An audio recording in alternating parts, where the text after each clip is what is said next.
തീർച്ചയായും വിഷയം. കാരണം ഇങ്ങനൊരു സംഘടന ചെയ്യാൻ കഴിഞ്ഞില്ല ഇന്ത്യയിൽ ഇതുപോലെ. അത് മലപ്പുറം ജില്ലയാണ് ചെയ്തത്. അതിന് നേതൃത്വം കൊടുത്ത കുഞ്ഞു ഹാജി എന്നെ സംബന്ധിച്ചിടത്തോളം കുഞ്ഞു ഹാജിയുടെ ഒരു അനുയായിയാണെന്ന് എനിക്ക് ഡൽഹി പോയി പറയുന്നു.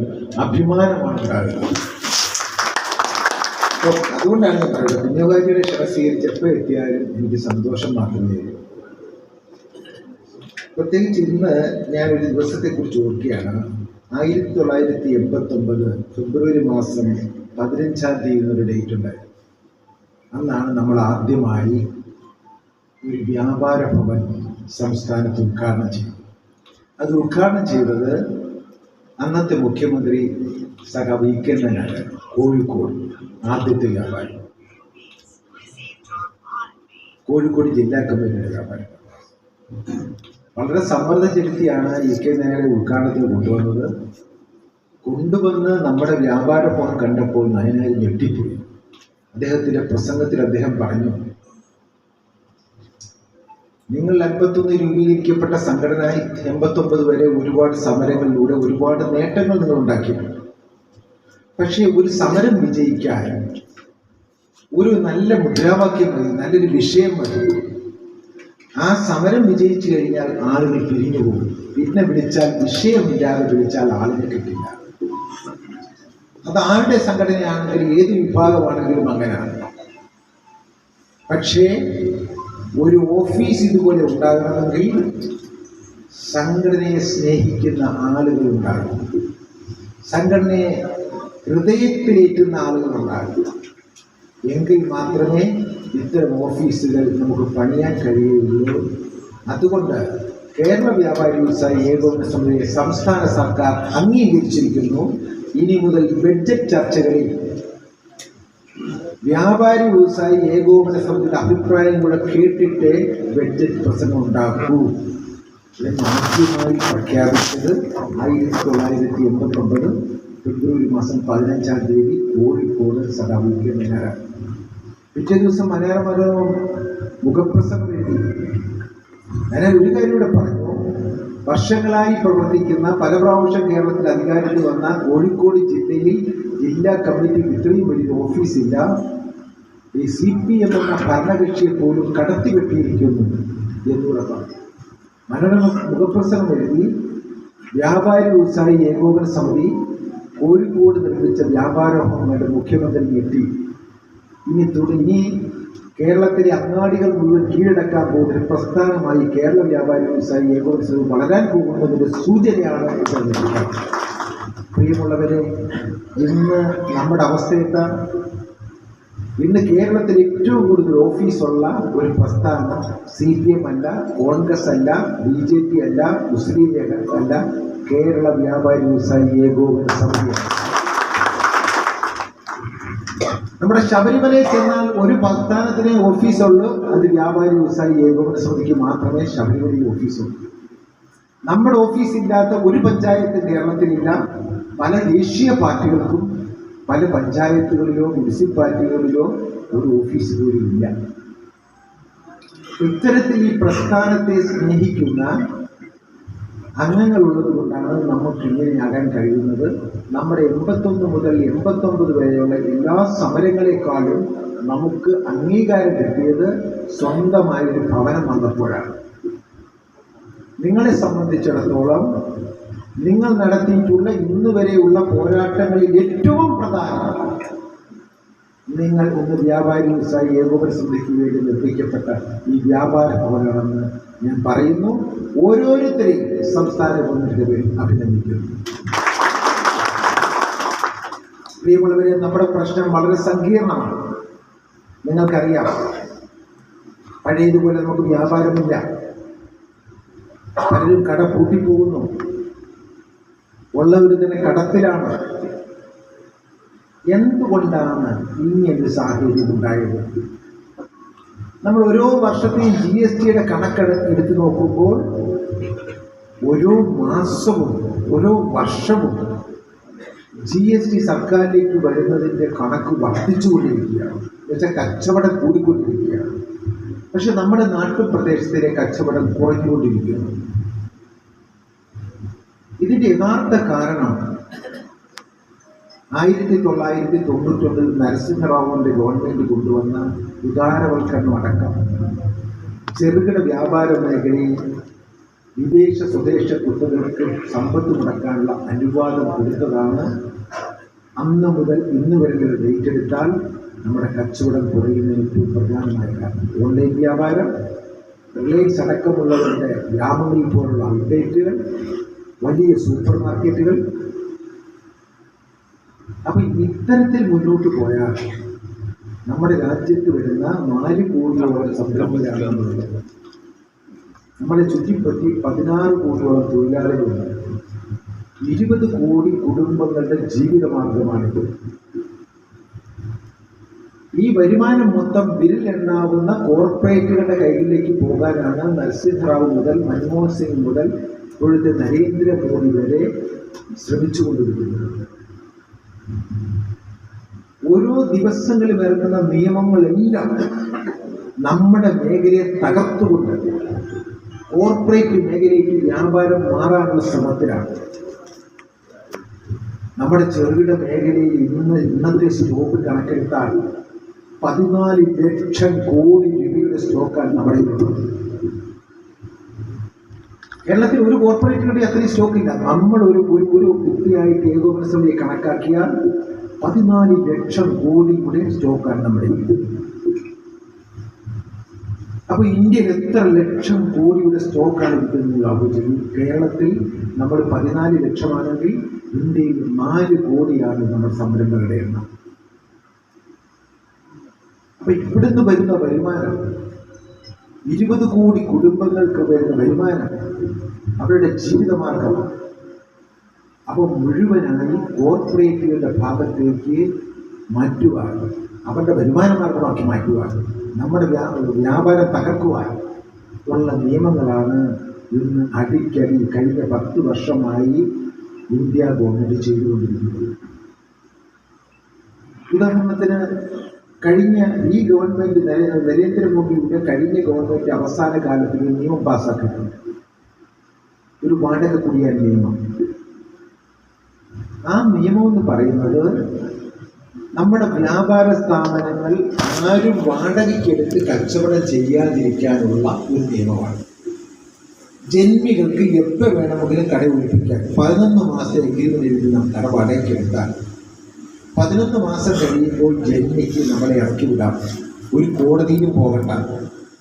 നമ്മളോട് വന്ന് ജന്മി പറയുകയാണ്, ഇന്നലെ വരെ 25,000 രൂപ വാടകയ്ക്ക് കൊടുത്തിരുന്ന കടയ്ക്ക് നാളെ 50,000 രൂപ ചോദിക്കുന്നു, അല്ലെങ്കിൽ 1 ലക്ഷം രൂപ ചോദിക്കുന്നു.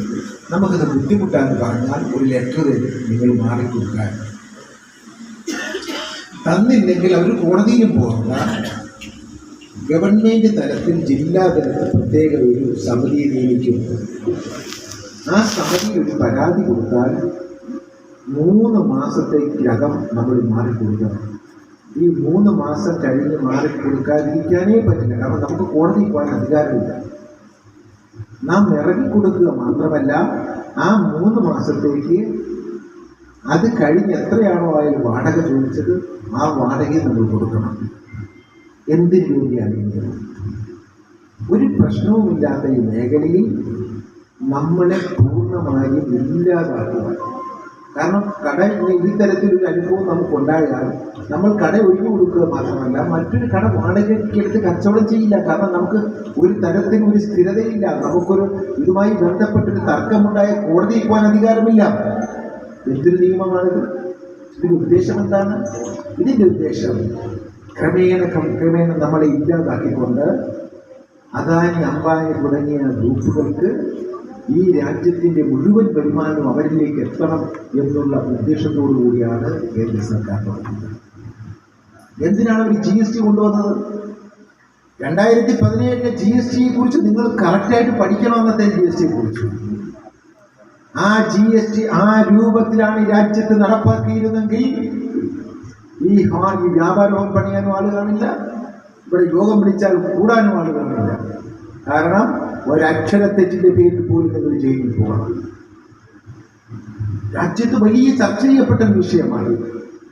രാജ്യവ്യാപകമായി നമ്മൾ പ്രക്ഷോഭണം നടത്തിയ ഒരു വിഷയമാണ്. ഇതിനകത്തുള്ള തെറ്റുകൾ തിരുത്തണമെന്നും നമ്മളുമായി ചർച്ച ചെയ്യണമെന്നും ഇതിൻ്റെ അപാകതകൾ പരിഹരിക്കണമെന്നും ആവശ്യപ്പെട്ടുകൊണ്ട് ഇന്ത്യയിലുടനീളം ഭാരതീയ ഉദ്യോഗ വ്യാപാര മന്ത്രിയുടെ സംഘടന നേതൃത്വത്തിൽ രാജ്യവ്യാപകമായി സമരം നടത്തി. കേരള വ്യാപാരി വ്യവസായി ഏകോപന സമരങ്ങളുടെ ഭാഗമായി തിരുവനന്തപുരത്ത് സെക്രട്ടേറിയറ്റ് മുമ്പിൽ 1,00,000-ലധികം ആളുകളെ പങ്കെടുപ്പിച്ചിട്ടുള്ള പരിപാടി നടത്തി. ശ്രീ കുഞ്ഞോ ഹാജിയുടെ നേതൃത്വത്തിൽ ആയിരക്കണക്കിന് ആളുകളാണ് മലപ്പുറത്തു നിന്ന് എത്തിയത്. അവസാനം ഗുജറാത്തിൽ നടത്തിയ പ്രക്ഷോഭത്തിൽ 3,00,000-ലധികം ആളുകളാണ് പങ്കെടുത്തത്. പ്രധാനമന്ത്രിക്ക് മനസ്സിലായി ഒരു കാരണവശാലും ഈ നിയമവുമായി പോയാൽ രാജ്യത്തെ ജനങ്ങളുടെ മുഴുവൻ ശത്രുത ഗവൺമെന്റ് ഏറ്റെടുക്കേണ്ടി വരുമെന്ന് മനസ്സിലാക്കി പ്രധാനമന്ത്രി ദേശീയ പ്രസിഡന്റിനെയും ദേശീയ വൈസ് പ്രസിഡന്റിന്റെ നിലയിൽ എന്നെ വിളിച്ച് ചർച്ച ചെയ്തു. അങ്ങനെ ബാബു ഇന്നത്തെ ഷാംദാരി മിശ്രയായിരുന്നു ഈ പ്രസിഡന്റ്. അതിന് വാട്സപ്പിലൂടെ അങ്ങനത്തെ ഫോട്ടോകൾ കണ്ടു കാണുമായിരുന്നു. അവസാനം നമ്മുടെ നിവേദനം വാങ്ങിയിട്ട് 18 പ്രാവശ്യമാണ് GST കൗൺസിൽ നമ്മുടെ നിവേദനത്തിന്റെ അടിസ്ഥാനത്തിൽ ചർച്ച ചെയ്യപ്പെട്ടത്. അങ്ങനെ നിയമങ്ങൾ മാറ്റി അവസാനം 40 ലക്ഷം രൂപ വരെ വിറ്റുവരവുള്ളവർക്ക് GST രജിസ്ട്രേഷൻ വേണ്ടാന്ന് തീരുമാനമെടുപ്പിക്കുവാൻ നമുക്ക് സാധിച്ചു. GST നിലവിലുള്ള ലോകത്തൊട്ടനവധി രാജ്യങ്ങളുണ്ട്. പക്ഷേ 40 ലക്ഷം രൂപ വരെ വിറ്റുവരവുള്ളവർക്ക് രജിസ്ട്രേഷൻ വേണ്ടാന്ന് നിയമമുണ്ടാക്കിയ, പ്രക്ഷോഭണത്തിലൂടെ നിയമമുണ്ടാക്കിയ ഏക രാജ്യം ഭാരതമാണെന്ന് അഭിമാനത്തോട് പറയാൻ ഞാൻ ആഗ്രഹിക്കുകയാണ്.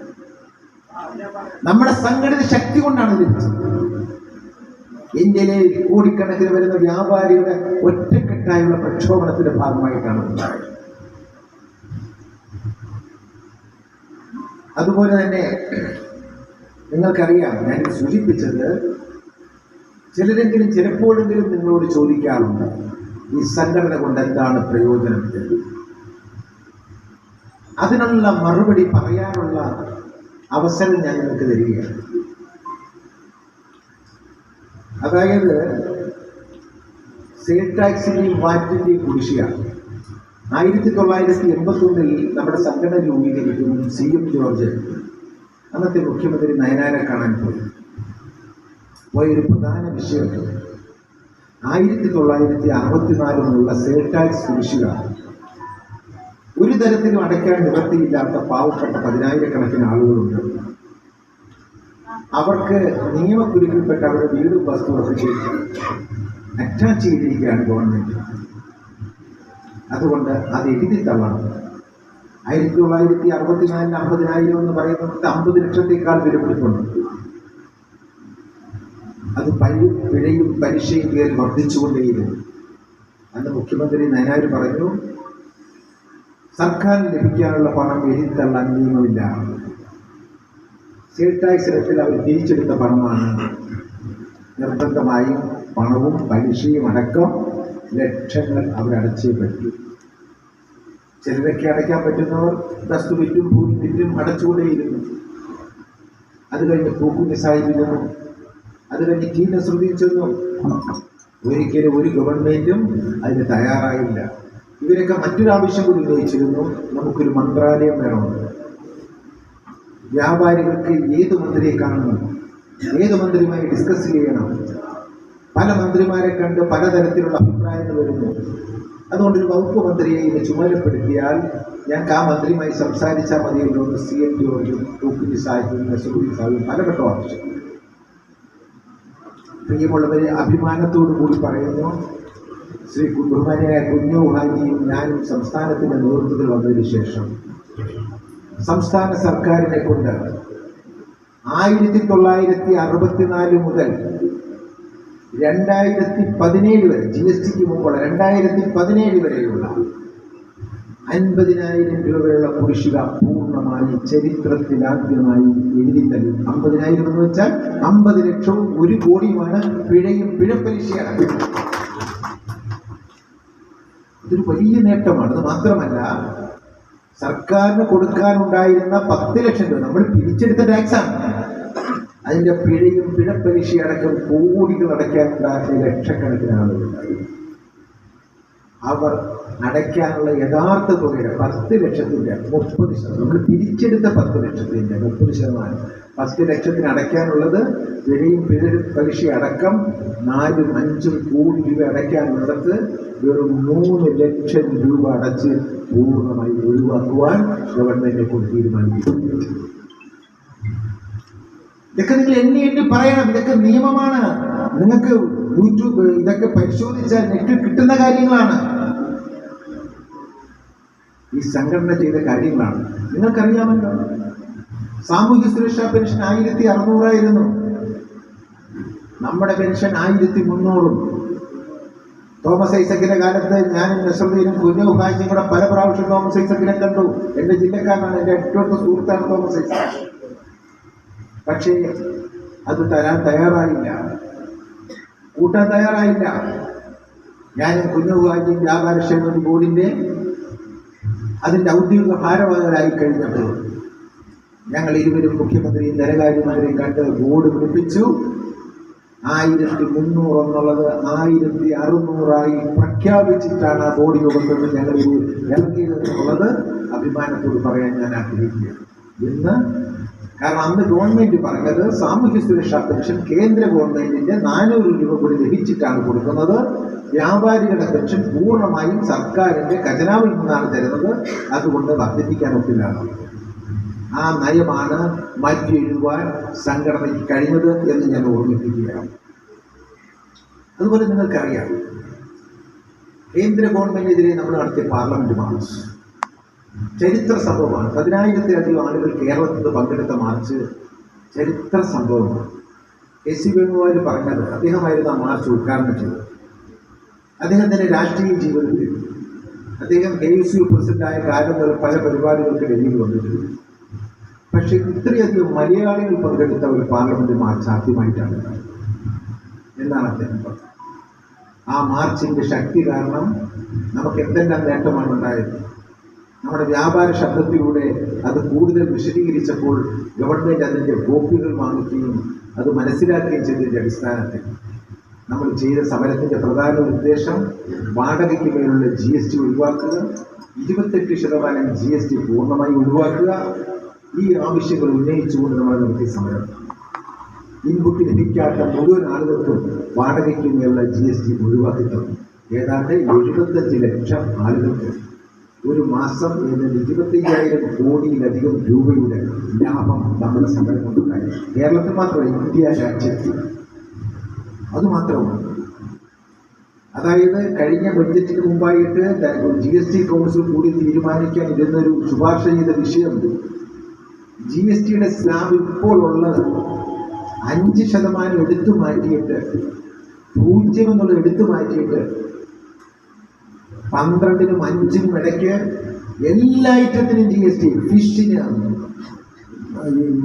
ഇറച്ചിക്ക് തുടങ്ങി പച്ചക്കറിക്ക്, പലചരക്കിന് എല്ലാത്തിനും GST നടത്തുവാനുള്ള ശുപാർശ നിലനിൽക്കെ ഇന്ത്യൻ പാർലമെന്റിൽ ധനകാര്യമന്ത്രി പോയി കണ്ടതിൻ്റെ പ്രതിഷേധം 300 MP-മാർക്ക് നമ്മുടെ ദേശീയ പ്രസിഡന്റ് സഹായത്തോടെ നിവേദനം നൽകുകയും ആ നിവേദനത്തിൻ്റെ അവരെ കൊണ്ട് ഒപ്പിടിച്ച് അത് ധനകാര്യമന്ത്രിക്ക് ഞാൻ കൊടുക്കുകയും ചെയ്തതിൻ്റെ അടിസ്ഥാനത്തിൽ അത് തൽക്കാലം നിർത്തിവെച്ചുകൊണ്ട് മാത്രമല്ല, ഡൽഹി മാർച്ചിന് ശേഷം നമ്മൾ കൊടുത്ത നിവേദനത്തിന് ശേഷം ഇന്ന് 28% GST എന്നുള്ളത് എടുത്തു കളഞ്ഞു. ഒരുപാട് പ്രയത്നം അതിൻ്റെ മുന്നിലുണ്ട്. നിങ്ങൾ വായിച്ച് മാതൃഭൂമി അടക്കമുള്ള പത്രങ്ങളിൽ GST 7 വർഷം തികഞ്ഞപ്പോൾ, GST 8 വർഷം തികഞ്ഞപ്പോൾ അതിൻ്റെ അപാകതയെക്കുറിച്ച്, അതിൻ്റെ പ്രതിഷേധങ്ങളെക്കുറിച്ച് അതിവിശദമായ പത്രങ്ങൾ വന്ന് എഡിറ്റോറിയൽ ലേഖനങ്ങൾ നിങ്ങൾ വായിച്ചു. നമ്മുടെ സംഘടന എഡിറ്റോറിയൽ ലേഖനങ്ങൾ ഞാൻ പ്രസിഡന്റായതിനു ശേഷം മാത്രമാണ്. അതിന് ഒരിക്കലും നമ്മുടെ എഡിറ്റോറിയൽ ലേഖനങ്ങൾ വന്നത്. അത് മാത്രമല്ല, അന്നത്തെ എഡിറ്റോറിയൽ ലേഖനങ്ങൾ വന്നപ്പോൾ നമ്മുടെ സംഘടന അംഗങ്ങൾ, നേതാക്കൾ ഇത് അറിഞ്ഞുകൊണ്ട് കേരളത്തിൽ 1 ലക്ഷത്തിലധികം പത്രങ്ങൾ കൂടുതലായി കാണിച്ചു. ദേശീയ തലത്തിൽ പത്രമാധ്യമങ്ങൾ അന്വേഷിച്ച് എന്തുകൊണ്ടൊരു പത്രം പെട്ടെന്ന് ഒരു ദിവസം 1 ലക്ഷത്തിലധികം പത്രം കൂടുതൽ സപ്ലൈ ചെയ്തു. അങ്ങനെ അവർ വിവരം അന്വേഷിച്ചപ്പോൾ വ്യാപാരി വ്യവസായി ഏകോപനത്തിന്റെ ലേഖനത്തിന്റെ അടിസ്ഥാനത്തിലാണ് മനസ്സിലാക്കിക്കൊണ്ട് അവരൊക്കെ തന്നെ പ്രധാനപ്പെട്ട ഇന്ത്യയിലെ ദേശീയ പത്രങ്ങൾ മുഴുവൻ ഞാനുമായി ബന്ധപ്പെടുകയും നമ്മുടെ ലേഖനം ഗുജറാത്തിലും ഡൽഹിയിലും ബോംബെയിലും കൽക്കട്ടയിലൊക്കെ ലീഡിംഗ് പത്രങ്ങൾ അവരുടെ ലേഖനമാക്കി. ഗവൺമെന്റ് മനസ്സിലായി രാജ്യത്ത് വലിയ പ്രതിഷേധം GSTയുടെ പേരിലുണ്ട്.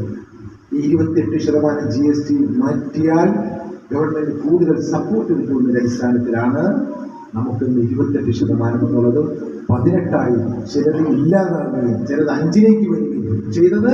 വ്യാപാരി സമൂഹത്തിന്റെ ഈ നൂറ്റാണ്ടിലെ ഏറ്റവും വലിയ വിജയമാണെന്ന് അസന്നിഗ്ധമായി പറയുന്നത്. അതിന് നമ്മുടെ പങ്ക്, കേരള വ്യാപാരി വ്യവസായിയുടെ പങ്ക്, ഭാരതീയ ഉദ്യോഗ വ്യാപാര മണ്ഡലിന്റെ പങ്ക് വളരെ വലുതാണ്.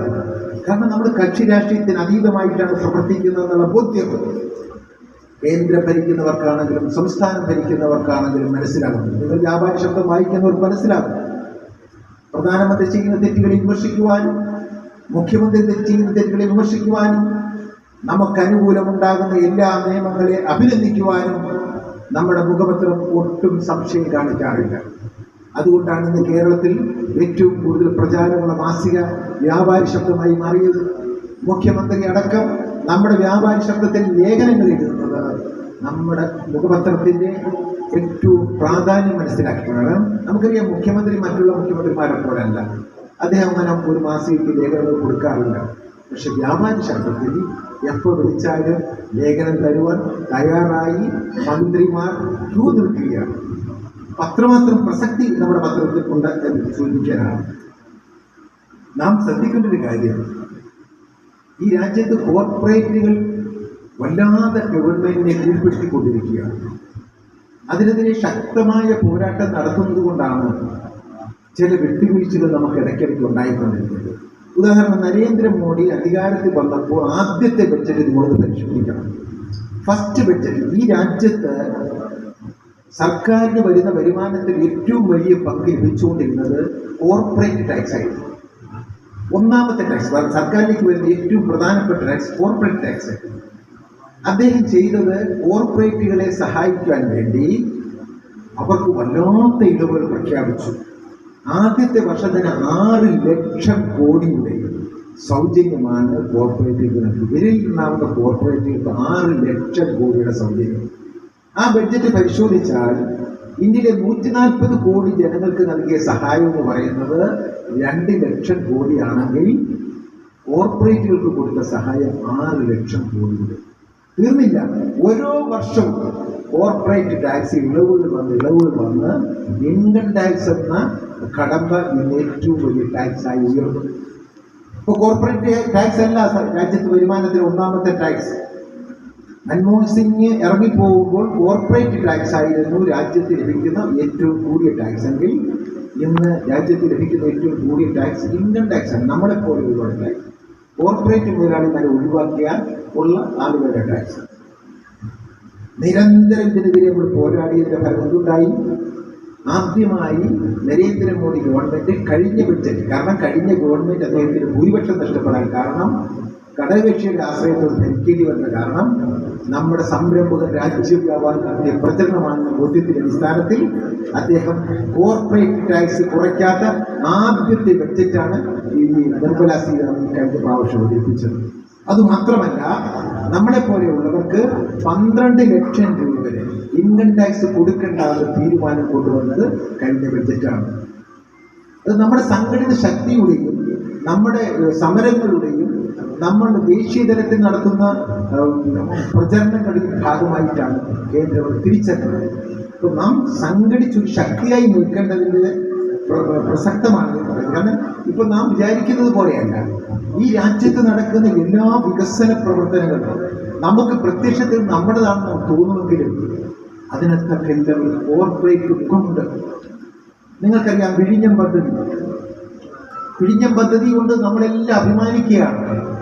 ഇന്ത്യക്ക് അഭിമാനം, കേരളത്തിന് അഭിമാനം, ലോകത്തെ ഏറ്റവും പ്രധാനപ്പെട്ട തുറമുഖം. പക്ഷെ എന്താണ് ഗവൺമെന്റ് അദാനിയും തമ്മിലുള്ള കരാർ എന്നുള്ള കാര്യത്തിൽ നാം ആരും ശ്രദ്ധിക്കുന്നില്ല. ആ കരാർ അനുസരിച്ച് ആദ്യം അദാനിയും ഗവൺമെന്റുമായി സംസാരിച്ചപ്പോൾ എത്ര കോടിയാണോ ചെലവാകുമെന്ന് പറഞ്ഞത്, കരാർ ഒപ്പിടം വന്നപ്പോൾ അതിന്റെ 3 ഇരട്ടിയായി. ഉദാഹരണത്തിന്, ഒരു ലോഡ് പാറയ്ക്ക് 50,000 വെച്ചാണ് കൂട്ടിയെങ്കിൽ അദാനി ഒപ്പിടാൻ വന്നപ്പോൾ 1.5 ലക്ഷം രൂപയായി മാറി. നിർമ്മാണ ചെലവ് 3 ഇരട്ടിയായി വർദ്ധിപ്പിക്കുകയും അദാനിക്ക് വഹിക്കേണ്ട തുക 2000 ചില്ലാനും കോടിയുമാണ്. സംസ്ഥാന സർക്കാർ അതിൻ്റെ ഏതാണ്ട് 65-70% സംസ്ഥാന സർക്കാർ വഹിക്കുന്നു. 8000-ലധികം കോടി രൂപ സംസ്ഥാന സർക്കാർ, ഏതാണ്ട് 600 കോടിയോളം കേന്ദ്ര ഗവൺമെന്റ് സബ്സിഡി ആയിട്ടുണ്ട്. കരാർ അനുസരിച്ച് ആദ്യത്തെ 20 വർഷം ഒരു വർഷം 10,000 കോടി വരുമാനമുണ്ടെന്നാണ് പ്രതീക്ഷിക്കുന്നത്. ആദ്യത്തെ 20 വർഷം 1% പോലും കേരള സർക്കാരിനില്ല. 80% മുടക്കിയ കേരള സർക്കാർ 1% പോലും ഇല്ല. 100% പ്രോഫിറ്റും ആദ്യത്തെ 20 വർഷം അദാനിക്ക്. ഒരു വർഷം 10,000 കോടി വെച്ച് 10 വർഷം എത്ര കിട്ടുമെന്ന് കണക്കൂട്ട്. അതിന് 20 വർഷം എടുക്കുക. 2000 കോടിയാണ് അവർ ചെലവാക്കിയെന്ന് പറഞ്ഞത്. അതുപോലും ചെലവായിട്ടില്ലെന്നുള്ളതാണ് കണക്കുകൾ പരിശോധിച്ച് നമുക്ക് മനസ്സിലാക്കൂ. 20 വർഷം കഴിഞ്ഞ് പിന്നെ 40 വർഷം വരെ 1% കേരള സർക്കാരിന്, 99% കേന്ദ്ര സർക്കാർ അദാനിക്ക്. 40 വർഷം കഴിഞ്ഞാണ് അദാനി ഗ്രൂപ്പ് പറയുന്നു ഞങ്ങൾ ഇനിയും തുടരുകയാണ് എന്ന് പറഞ്ഞാൽ പിന്നെയും കൊടുക്കണം 20 വർഷം. ഇത് എപ്പോഴാണ് നിർത്തുന്നത്? അദാനി എപ്പോ വേണ്ടാന്ന് പറയുന്നോ അതുവരെ തുടരാം. അതിന് ഫുൾ സ്റ്റോപ്പ് ഇല്ല. ഈ 1% വാങ്ങിച്ചിട്ട് ഇനി അദാനി പറയുക നഷ്ടം വരികയോ ഇത് കൊള്ളാതാവുകയോ ഇതിനേക്കാൾ വലിയ ഫോട്ടോ വരികയൊക്കെ ചെയ്ത് ഇത് വേണ്ടാന്ന് വെച്ചാൽ പോകാൻ തീരുമാനിച്ച 20,000 കോടി രൂപ കേരള സർക്കാർ അദാനിക്ക് കൊടുക്കണം. എന്താ സ്ഥിതി? എന്താ നിയമം? ഇതിനെതിരെ അതിശക്തമായി സംസാരിച്ച ആളാണ് പിണറായി വിജയനും VS അച്യുതാനന്ദനും. നിങ്ങൾ അവരുടെ പ്രസംഗങ്ങളൊന്നും എടുത്ത് യൂട്യൂബിൽ നോക്കണം. ഇതിനെതിരെ സംസാരിച്ചത് അവർ വന്നപ്പോൾ അത് തന്നെ നടപ്പാക്കി. എല്ലാവരും കോർപ്പറേറ്റിന് ആൾക്കാരാണ്. കോർപ്പറേറ്റുകളെ സഹായിക്കാൻ വേണ്ടിയിട്ടാണ് ഈ വിഴിഞ്ഞം പദ്ധതി നടപ്പാക്കിയത്. അതുകൊണ്ട് കേരളത്തിന് അണയുടെ പ്രയോജനമില്ല എന്ന് മാത്രമല്ല, വരും തലമുറ ഇത് ഉപേക്ഷിച്ച് പോകുമ്പോൾ നമ്മുടെ വരും തലമുറ 20,000 കോടി എന്ന മഹാസംഖ്യ അദാനിയുടെ 50ാമത്തെ തലമുറയ്ക്കോ 25ാമത്തെ തലമുറയ്ക്കോ മാറേണ്ടി വരുന്ന ദുർഗതിയാണ് ഈ നമ്മുടെ സംസ്ഥാനത്തിനുള്ളത്. നാം കയ്യും കെട്ടി നോക്കിയിരുന്നാൽ പോരാ. അതാണ് കുഞ്ഞുഭാഗ്യം അടക്കമുള്ളവർ നമ്മൾ ഒരു വോട്ട് ബാങ്കായി മാറിത്തീരണമെന്ന് പറയുന്നത്. നമ്മൾ വോട്ട് ബാങ്കായി മാറി തീർന്നില്ല എങ്കിൽ നമ്മുടെ കാര്യം വളരെ കഷ്ടമാണ്. നമ്മുടെ കച്ചവടമൊക്കെ നിർത്തി നമ്മൾ വേറെ വല്ല പണി നോക്കേണ്ടതായിട്ടില്ല. ഇപ്പം തന്നെ നമുക്കറിയാം സിവിൽ സ്കോർ. എന്താ സിവിൽ സ്കോർ? സിവിൽ സ്കോർ എന്ന് പറഞ്ഞാൽ നമ്മളെ പോലെയുള്ള സാധാരണക്കാർക്ക്, ഇടത്തരക്കാർക്ക് സർക്കാരിന് ലോൺ തരാതെ, ബാങ്കിന് ലോൺ തരാതെ ഈ തുക മുഴുവൻ അദാനി അംബാനി കക്ഷികൾക്ക് കൊടുക്കുവാൻ വേണ്ടിയിട്ടുള്ള ഒരടവാണ് ഈ സിവിൽ സ്കോർ എന്ന് പറയുന്നത്. നമുക്കറിയാം, നമ്മളൊരു ബാങ്കിൽ പോയി പൈസ എടുത്താൽ ചിലപ്പോൾ ഒരു മാസം അടവ് വ്യത്യാസം വരും. അപ്പോൾ നമ്മുടെ സ്കോർ കുറയും. 300 മുതൽ 900 വരെയാണ് സ്കോർ. 750 മേടി വന്നെങ്കിലേ ലോൺ കിട്ടും. ഇപ്പോൾ പുതിയൊരു നിയമം വന്നിട്ടുണ്ട്. ചെക്ക് അങ്ങോട്ട് ഇട്ടാൽ അപ്പോഴേക്കാണ് കളക്ഷൻ ആയില്ലെങ്കിലോ നമ്മുടെ സിവിൽ സ്കോർ താഴോട്ട് പോകും. പൈസ ഇല്ലാതെ ചെക്ക് കൊണ്ട് കൊടുത്താലും സിവിൽ സ്കോർ താഴോട്ട് പോകും. അപ്പം എങ്ങനെയൊക്കെ നമുക്ക് പണം തരാതെ കോർപ്പറേറ്റുകൾക്ക് പണം കൊടുക്കാമെന്ന ആലോചനയാണ് നടത്തിക്കൊണ്ടിരിക്കുന്നത്. ഉദാഹരണത്തിന് അനിൽ അംബാനിയുടെ കടം 47,250 കോടി രൂപ, അടച്ചത് 455 കോടി രൂപ, എഴുതി തള്ളിയത് 46,796 രൂപ. 46,796 കോടി. നമ്മൾ വാങ്ങിച്ച് 2-3 ലക്ഷം രൂപയ്ക്ക് ഒരു പ്രാവശ്യം അടവ് കുറയുമ്പോൾ 2 ദിവസം തെറ്റിപ്പോയാൽ സിവിൽ സ്കോറിന്റെ പേരിൽ നമുക്ക് ലോൺ നിഷേധിക്കുന്നവർ ഈ രാജ്യത്ത് ചെയ്തുകൊണ്ടിരിക്കുന്നതാണ്.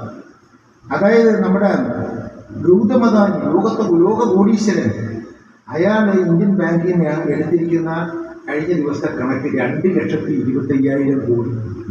ഞാൻ ഇന്ന് ഇങ്ങോട്ട് വന്ന വണ്ടി ഇരുന്നുകൊണ്ട് സെർച്ച് ചെയ്തപ്പോൾ ആ കോടി 2,41,000 വർദ്ധിച്ചു. അപ്പം നമ്മുടെ നാട്ടിലുള്ള നമ്മുടെ പാവപ്പെട്ട ആളുകൾ കഷ്ടപ്പെട്ടുണ്ടാക്കുന്ന പെൻഷൻ കിട്ടുമ്പോഴോ അല്ലെങ്കിൽ മക്കളെ കെട്ടിക്കാനോ വരുന്ന പൈസ ബാങ്കിലോട്ട് ഇടുക, അത് അദാനി ഗ്രൂപ്പുകൾക്ക് അങ്ങനെയുള്ളവർക്ക് കൊടുക്കുക. അവന്മാർ കോടികൾ അടിച്ചുകൊണ്ട് രാജ്യം വിട്ടു പോവുക. നമ്മളെപ്പോഴുള്ള പാവങ്ങൾ ലോൺ കിട്ടാതെ ബുദ്ധിമുട്ടി വ്യാപാരം നടത്തി വല്ല കൂലിപ്പണിക്ക് പോവുക. എല്ലാ പണവും കോർപ്പറേറ്റ്. അതുകൊണ്ട് എന്താ പറ്റിയത്? നിങ്ങൾക്കറിയാമോ? കേന്ദ്ര ഗവൺമെൻറ്റിൻ്റെ NCRD റിപ്പോർട്ട് നമ്മൾ പരിശോധിക്കണം. കേന്ദ്ര ഗവൺമെൻറ്റിനെയാണ്.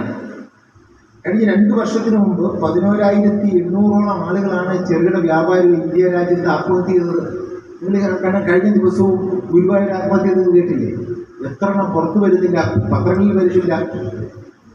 തൊട്ടടുത്ത വർഷം അത് വർദ്ധിച്ചത് ഏതാണ്ട് 20,000 ആളുകൾ. എന്ന് വെച്ചാൽ 66% വർധന. ഓരോ വർഷവും ഇന്ത്യയിൽ ആത്മഹത്യ ചെയ്യുന്ന ചെറുകിട വ്യാപാരികളുടെ വർധന 66% വർദ്ധിച്ചുകൊണ്ടിരിക്കുകയാണ്. എൻ്റെയും നിങ്ങളുടെ മുന്നിലും ആത്മഹത്യ മുന്നിൽ നിൽക്കുകയാണ്. കാരണം നമ്മൾ പലർക്കും ബാധ്യതയുണ്ട്. ആ ബാധ്യത തീർക്കാൻ വയ്യാതെ വരുമ്പോൾ നമ്മുടെ വീട് വസ്തു ജപ്തി ചെയ്തു പോകും, നമ്മുടെ കച്ചവടം നിർത്തും. അവസാനം ലോക്കൽ ആൾക്കാർ കടം തരാനുള്ളതിന് കൊടുക്കാനുള്ളതിന് നമ്മളെ ബുദ്ധിമുട്ടിക്കും. നമ്മുടെ ജീവിതം നമ്മൾ ചിലപ്പോൾ അഭിമാനത്തിന് വേണ്ടി അവസാനിപ്പിക്കേണ്ടതായിട്ടുണ്ട്. നാം ഇനിയെങ്കിലും കക്ഷി രാഷ്ട്രീയത്തിന് അതീതമായി നാം ഒരു ശക്തിയാണ്. മലപ്പുറം ജില്ലയിൽ കുഞ്ഞൗഹാജി പറയുന്നിടത്തെ ഞങ്ങൾ വോട്ട് ചെയ്യൂ എന്ന് ഏത് രാഷ്ട്രീയ പാർട്ടിക്കാരൻ വന്ന് ചോദിച്ചാലും പറയുന്ന രീതിയിൽ നിങ്ങൾ വളരേണ്ടത് കുഞ്ഞൗഹാജിക്ക് വേണ്ടിയല്ല. കുഞ്ഞൗഹാജിക്ക് ഇവിടെ കച്ചവടം ചെയ്ത് പണക്കാരനാകേണ്ട കാര്യമില്ല. നമുക്ക് നമ്മുടെ കുട്ടികൾക്ക് ഈ തൊഴിൽ ചെയ്യണമെങ്കിൽ ഗവൺമെന്റിനെ കൊണ്ട് നയം മാറ്റണം. ഭരണം മാറിയിട്ട് കാര്യമില്ല. മൻമോഹൻ സിംഗ് ഈ നയത്തിനാണ് ചെയ്തത്. നയം മാറ്റണം. ഭരണി ഭരിക്കുന്നവരുടെ നയം മാറ്റണം. നമ്മൾ വോട്ട് ബാങ്കാണെന്ന് തോന്നണം. നമുക്കെതിരെ ഉണ്ടാകുന്ന പ്രശ്നങ്ങളിൽ നമ്മൾ ശക്തമായി പ്രതികരിക്കുമെന്ന് തോന്നണം. നമുക്കാകെ പ്രതികരിക്കാനുള്ള അവകാശം ഇലക്ഷൻ സമയമാണ്.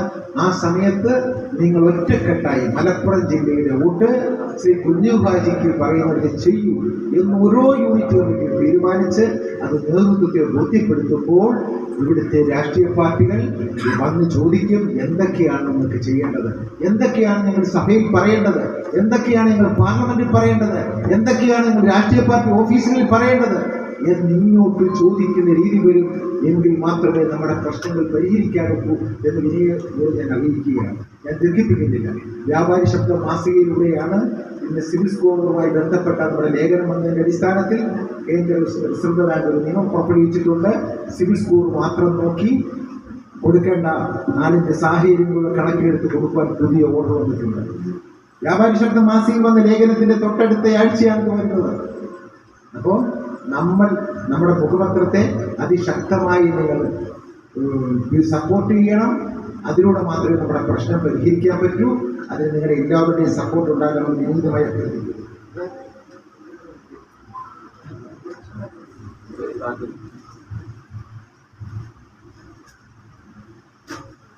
ഞാൻ കൂടുതൽ ദീർഘിപ്പിക്കുന്നില്ല. ഞാനിവിടെ വളരെ അഭിമാനം തോന്നുന്നൊരു യൂണിറ്റാണിത്. പ്രത്യേകിച്ച് സാധാരണ യൂണിറ്റുകൾ ചെന്നാൽ മുൻ പ്രസിഡന്റുമാരായിരിക്കാൻ യൂണിറ്റ് ഏറ്റവും വലിയ ശത്രു. എന്നാൽ ഇവിടെ അതല്ല. ശ്രീ ജനീൻ മദീന അദ്ദേഹമാണ് വസ്തു വാങ്ങിക്കുന്നത് കേന്ദ്രീകരിച്ചത്. അതോടൊപ്പം തന്നെ എല്ലാ പ്രവർത്തനങ്ങൾക്കും അദ്ദേഹം വേണ്ടുന്ന എല്ലാ സപ്പോർട്ടും ചെയ്തുകൊണ്ടിരിക്കുകയാണെന്ന് ശ്രീ ഹസൈന എന്നോട് സൂചിപ്പിച്ചു. എനിക്ക് അഭിമാനം തോന്നി. സാധാരണ മുൻ പ്രസിഡന്റുമാർ പ്രശ്നക്കാരായിട്ടാണ് പലയിടത്തും അവതരിപ്പിക്കപ്പെടുന്നത്. ഇവിടെ അതിന് വ്യത്യസ്തമായി സംഘടനയെ സ്നേഹിക്കുന്ന ആളുകൾ ഉണ്ട് ഈ സംഘടനയിൽ എന്ന ബഹുമാനത്തിൽ അദ്ദേഹത്തെ ഞാൻ ആദ്യമായി ഏകോപന സമിതിക്ക് വേണ്ടി അഭിനന്ദിക്കുവാനും അദ്ദേഹത്തിന് ഒരു ഷാൾ അണിയിക്കാനും ആഗ്രഹിക്കുന്നു. അദ്ദേഹത്തെ അത് സ്വീകരിക്കാൻ വേണ്ടി ക്ഷണിച്ചു കൊടുക്കുക.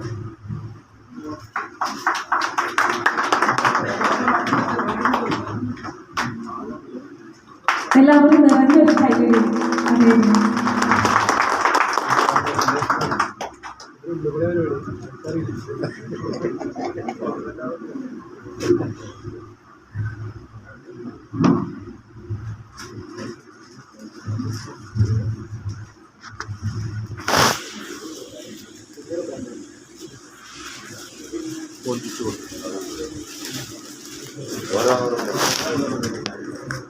അടുത്ത യൂണിറ്റ് കമ്മിറ്റിയുടെ ട്രഷറർ ശ്രീ സുബ്രഹ്മണ്യൻ്റെ കൂടെ പ്രവർത്തനമാണ് ഒരു ട്രഷറർ ആത്മാർത്ഥമായി ശ്രമിച്ചെങ്കിൽ പണമുണ്ടാകും. നിങ്ങളെല്ലാം സ്വാധീനിച്ച് ആവശ്യമായ രീതിയിൽ ഉണ്ടാക്കിയ ശ്രീ ട്രഷറെ പ്രത്യേകിച്ചെടുക്കുന്നു. ശ്രീ സുബ്രഹ്മണ്യം.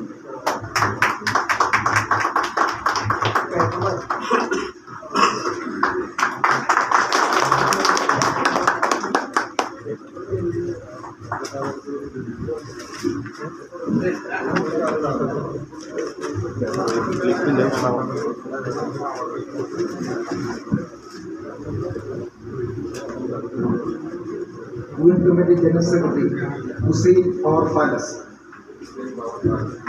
വലിയ പവറുള്ള ആളാണ്.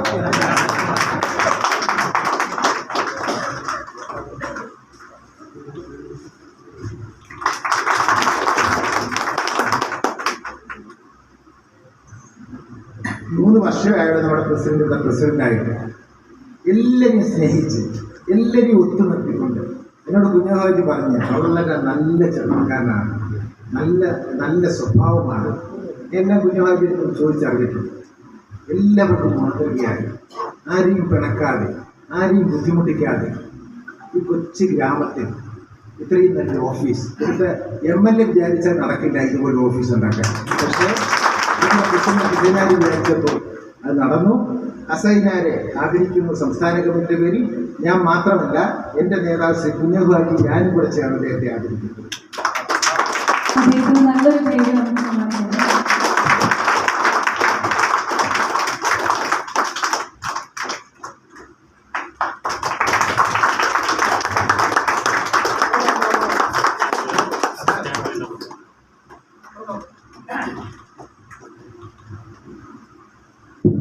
ഞാൻ ദീർഘിപ്പിക്കുന്നില്ല.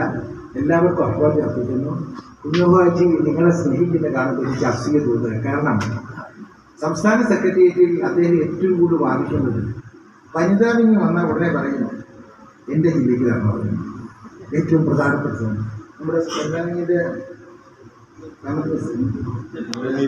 ജമീല സുധീർ അദ്ദേഹം പറഞ്ഞാൽ ആരും എടുക്കില്ല. കാരണം കുഞ്ഞാജി പറയുന്നതിനകത്തൊരു കാര്യമുണ്ട്. ആരെങ്കിലും പിടിച്ച് കുഞ്ഞാജി ആക്കത്തില്ല. ഇവിടെ നിന്നുള്ളവരെ കൂടുതൽ വളർത്തുക, കൂടുതൽ ഉയർത്തുക എന്നാണ് അദ്ദേഹത്തിൻ്റെ ലക്ഷ്യം. യൂത്ത് വിങ് വന്നപ്പോഴും എൻ്റെ ആളിന് പ്രൊമോഷൻ കൊടുക്കണം എന്ന് പറഞ്ഞാൽ പിന്നെ തീർന്നു. പിന്നെ അവിടെ മറുപടിയില്ല. എൻ്റെ പേടി ഇപ്പം ആലപ്പുഴ ജില്ലാ പ്രസിഡന്റ് മലപ്പുറത്തുകാരെ ആൾക്കൂടുന്നു. എല്ലാം മലപ്പുറത്തുണ്ട്. അദ്ദേഹത്തിൻ്റെ എനിക്ക് ഏറ്റവും തോന്നിയത് അദ്ദേഹത്തെ നസ്രുദ്ദീൻ മരിച്ചതിന് ശേഷം ഐക്യകണ്ഠേന സംഘടനയുടെ പ്രസിഡന്റായി തിരഞ്ഞെടുത്തു. അത് കഴിഞ്ഞ് ഒരു തെരഞ്ഞെടുപ്പിലേക്ക് പോയപ്പോൾ കുഞ്ഞാജി പറഞ്ഞത് എനിക്ക് മത്സരത്തിലൂടെ ആണ്, എനിക്ക് മലപ്പുറത്ത് ഒരുപാട് പണിയുണ്ട്. അന്ന് ശ്രീ പെരിങ്ങമല രാമേന്ദ്രൻ അദ്ദേഹത്തോട് അനീതി കാണിച്ചു. എൻ്റെ വിശദപൂർവ്വം ഞാൻ പറയുന്നില്ല. പക്ഷേ ദൈവം ഇഷ്ടപ്പെട്ടവനെ ആരെങ്കിലും ചതിച്ചാൽ അവന് ദൈവം പണി കൊടുക്കുമെന്നുള്ള ഒരു ഉദാഹരണമാണ് ഇന്ന് പെരിങ്ങമല രാമേന്ദ്രൻ വീട്ടിലിരിക്കുന്നത് എന്ന് മാത്രം പറഞ്ഞുകൊണ്ട് ഈ സമ്മേളനം ഉദ്ഘാടനം ചെയ്യാൻ പ്രഖ്യാപിക്കുന്നു. Thank you sir, thank you so much.